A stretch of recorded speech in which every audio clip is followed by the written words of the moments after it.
নমস্কার বন্ধুরা, আজকের এই ভিডিওতে আমি খুব সহজভাবে মা দুর্গার এই সুন্দর পেন্সিল স্কেচটি এঁকে দেখাবো। চলুন শুরু করি।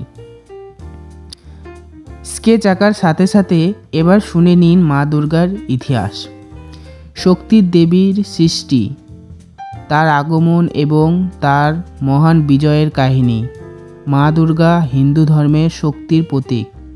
দেবীকে আদিশক্তি বলা হয় কারণ তিনি সেই মহাশক্তি যিনি পৃথিবীকে রক্ষা করেন, অশুভ শক্তিকে বিনাশ করেন এবং শুভ শক্তিকে প্রতিষ্ঠা করেন। তার নাম দুর্গা এসেছে দূর যোগ গা থেকে, যার অর্থ যিনি দুঃখ, বিপদ, অশুভ ও অন্ধকারকে দূর করেন। দশভুজা দুর্গার প্রতিটি অস্ত্র শক্তির আরেকটি দিককে প্রকাশ করে। তার বাহন সিংহ সাহস, নিয়ন্ত্রণ এবং অদম্য শক্তির প্রতীক।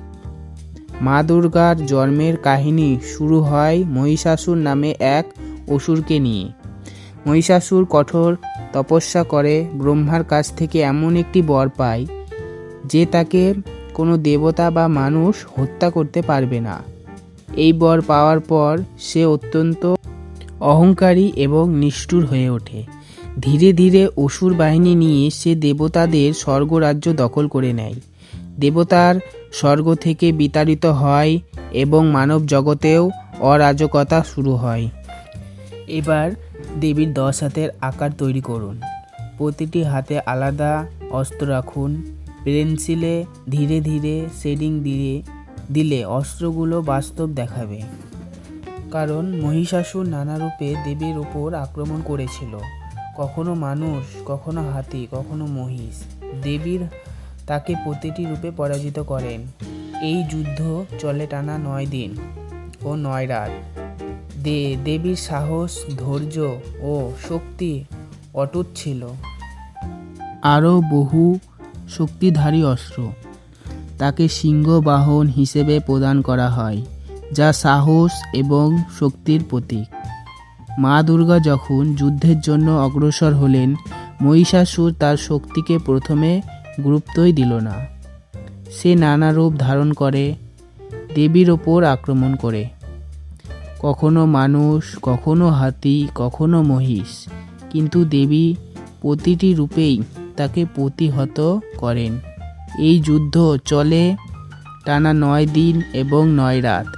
দেবীর প্রতিটি আঘাত অশুভ শক্তির বিরুদ্ধে আসা আলো এবং ন্যায়ের প্রতীক হয়ে ওঠে। অবশেষে 10ম দিনে দেবী মহিষাসুরকে বধ করেন, তাই সেই দিনটাই বিজয়া দশমী। এই বিজয় শুভ শক্তির জয়, অসুর শক্তির বিনাশ এবং ন্যায়ের প্রতিষ্ঠার প্রতীক। এই কারণে দুর্গাপূজা শুধু একটি ধর্মীয় অনুষ্ঠান নয়, এটি শক্তি, সাহসের, ঐক্যের এবং মানবতার উৎসব। মা দুর্গা আমাদের শেখায় জীবনে যত শক্তিশালী অন্ধকারই আসুক না কেন, আলো তাকে পরাজিত করবেই।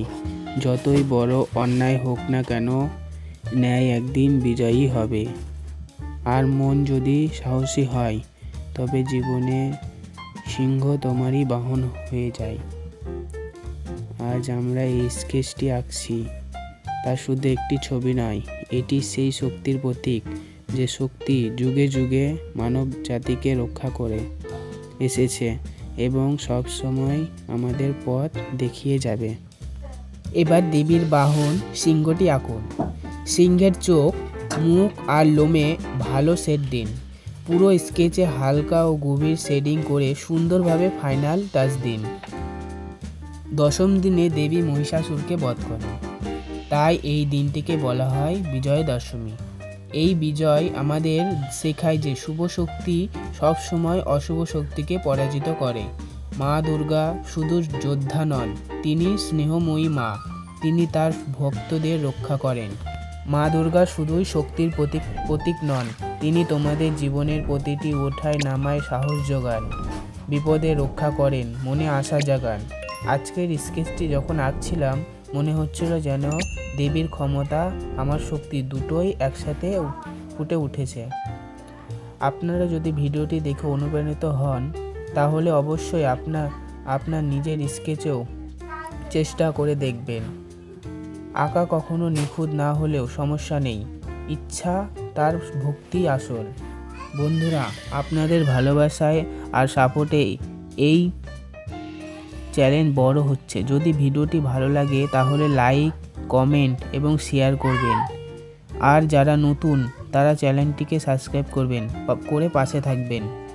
আপনাদের প্রতিটি সাবস্ক্রিপশন ও মন্তব্য আমাকে আরও ভালো কাজ করার শক্তি দেয়। শেষে এক কথাই বলবো, মা দুর্গার আশীর্বাদ যেন আপনাদের জীবনেও শক্তি, শান্তি আর সমৃদ্ধি এনে দেয়। জয় মা দুর্গা। ধন্যবাদ সবাইকে। আবার দেখা হবে পরের ভিডিওতে। ভিডিও ভালো লাগলে লাইক, শেয়ার এবং সাবস্ক্রাইব করতে ভুলবেন না। ধন্যবাদ।